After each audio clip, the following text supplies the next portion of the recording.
On her very first visit to Europe as U.S. Secretary of State, Hillary Clinton arrived in Brussels for an informal gathering of foreign ministers to discuss key issues like Afghanistan. In Afghanistan and in the border regions of Pakistan, we face a common threat.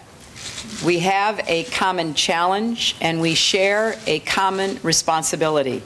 Afghanistan is now a priority for the United States, as Washington is shifting efforts away from Iraq.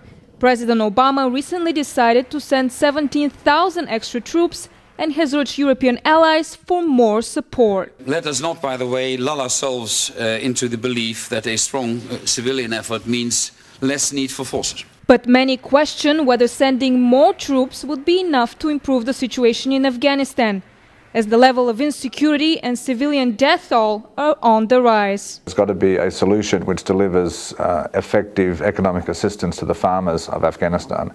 I don't think that any military strategy will work. The ministers stressed the importance of political stability ahead of the August election in Afghanistan.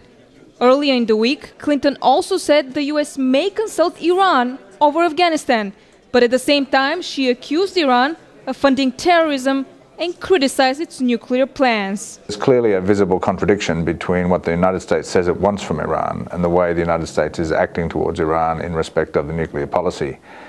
If Afghanistan is so important to the United States, then I think it's going to have to make some adjustment in its public diplomacy. Russia was another topic that dominated the NATO talks. Ministers agreed to resume talks with Moscow, severed in the wake of the Georgia conflict. Russia is an important player. Russia is a global player. And that means that not talking to them is not an option. The ministers also discussed Russia's proposal for new European security architecture.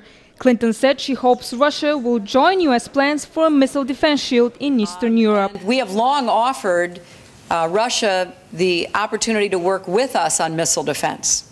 We actually think that missile defense is a very important tool in our defensive arsenal for the future. This comes after President Obama reportedly sent a letter to Moscow offering to cancel deployment of the shield in exchange for help with Iran's nuclear program. Many have questioned the accuracy of the report. The informal meeting here at the NATO headquarters in Brussels comes as the alliance prepares for a crucial summit in France and Germany next month. Afghanistan remains a major challenge, and failure could undermine NATO's credibility. At the NATO headquarters in Brussels for Press TV, I'm Anna Moya.